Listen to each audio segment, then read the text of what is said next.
Dahil ito ang patunay. Isipin mo, si Jesus Christ ay nagbibigay ng isda, tinapay sa Biblia. Tapos sasabihin mo, nasa langit. O, si Jesus Christ ba ay matitiis tayong maghihirap sa mundong ito? Never! O, di ba? Dahil siya ay mabait at magpagbigay sa tao, kaya nga tao siya, di ba? Ngayon, ibig sabihin, may tao pa sa langit dahil nandun si Jesus Christ. Kasi sinabi mo, si Jesus Christ ay tao. Okay? Good. 1 point na agad. Tapos ngayon, kausap mo si Jesus Christ na nandito na, kaya imposibleng wala talaga si Jesus Christ sa langit. Nandito talaga. Dahil ako yung nandito. Ito ang patunay na nandito si Jesus Christ dahil kausap mo na ako. Oh, diba? Wala na. Oh, sasabihin mo ay sinabi ni Jesus Christ na tao siya. Okay, sinabi ko nung unang panahon. Pagpalagay na natin kasi wala akong memorya eh. Tinanggal ng Diyos ang memorya ko. Diba? Wala akong magagawa dahil tinanggal ni God ang aking memorya. What to do? Oh. Ngayon, ako yung niresurrection. Inilagay ako dito sa Pilipinas. Kaya ngayon, nalaman ko, may vision ako, kinakausap ko ng God. At ito na. Kaya nga, ako yung nag-aantay din ayo. Ito na ang pagkakataon ko na, yun tama, sabi ni Logo 7, yes, di ba? Amen, totoo. Dahil si Jesus Christ ay hindi papayag talagang maghihirap ang mga tao. Imposible, hindi yan, bababa ng langit yan kung talagang nasa langit yan. Kaya ang ginawa ni God, nung unang panahon, namatay pala si Jesus Christ, binuhay siya. Ang ginawa niya, inilagay siya sa Pilipinas, sa Quezon. Quezon Province. At hindi niya alam na si Jesus Christ siya. Kaya pala lahat ng mga taong kakilala ko ay merong kauna-unahang bata pa ako. Jack Lord, nakakapitbahay ko, Jack Lord, Samuel, lahat ng mga nakikilala ko ay nasa Biblia.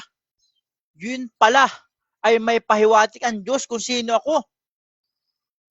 Tapos pag edad ko nang malapit na akong mag-40, ayun, nagka-vision ako bigla. Na sinasabi na ako si Jesus Christ. Hindi rin ako makapaniwala sa sarili ko. Bakit ako magiging Jesus Christ? Diba? Sinong tao na magsasabi na siya si Jesus Christ at mapapagkamala siyang baliw? Diba? Baliw ba ako para sabihin kung ako si Jesus Christ na hindi naman ako? Anong matatamo ko sa tao? Diba? Sasabihin ako luag, ako siraulo, ako nababaliw, diba? Ganoon lang ang mangyayari sa akin. Bakit sasabihin ko na ako yan kung hindi ako yan? Anong mapapala ko? Diba? Yan ang katotohanan. Kaya yan ang pinagpipilitan ko. Sino ba tinong tao na magsasabi na ako si Jesus Christ pero hindi naman ako? Sino ba taong gayon? Tsaka blasphemy yun. Diba? Blasphemy. Kasalanan nyo sa Diyos na sabihin mo ikaw si Jesus Christ na hindi naman ikaw. Baka parusahan ka pa. Diba? Yan ang tandaan nyo. Napakahirap mag-ganon.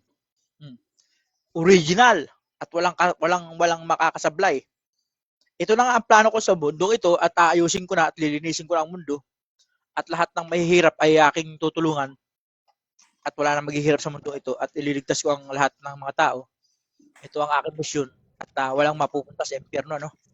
Hindi katulad ng ibang mga pastor na sinasabi na mapupunta ka sa impyerno. Hindi ako, hindi ganoon si Jesus Christ. Lahat ng tao ay maliligtas ko at lahat ng tao ay paayusin ko ang kanilang buhay. Yan ang kagandahan. At wala nang mga kurakot, wala nang mga nagsisipag prostitute, nagbibenta ng mga laman, ng mga babae, nanguhuldap, pumapatay, di ba? Kaya itong pagdating kong ito ay isang malaking blessing sa lahat sa buong mundo dahil ililigtas ko ang sangkatauhan. Ito ang aking misyon. Iligtas ang lahat. Kaya maraming diablo na na kumukontra. Siyempre nga naman, di ba? Ako nga naman ay walang kapangyarihan. Siyempre, pagsubok ng Diyos yan. Kahit ang Diyos magkatawan tao at walang kapangyarihan, hindi talaga paniniwalaan. Pero ako'y may vision mula sa langit. Ako'y kinakausap ng totoong God. Di ba? Kaya nga yun ang aking sinasabi. Gayahin ninyo ako. Yan. Kasi Jesus Christ. Tapos na. Okay, time na. So, dumako tayo sa tanungan. 5 minutong tanungan. Tatanungin Okay. Tanong. 5 minuto po. Ito, tanong. Kilala mo ba yung tunay na Jesus na namatay? Ano? Kilala mo ba yung tunay na Jesus na namatay? O hindi? Kilala ko, sarili ko. Ako yung namatay. Ako yung pinako sa krus.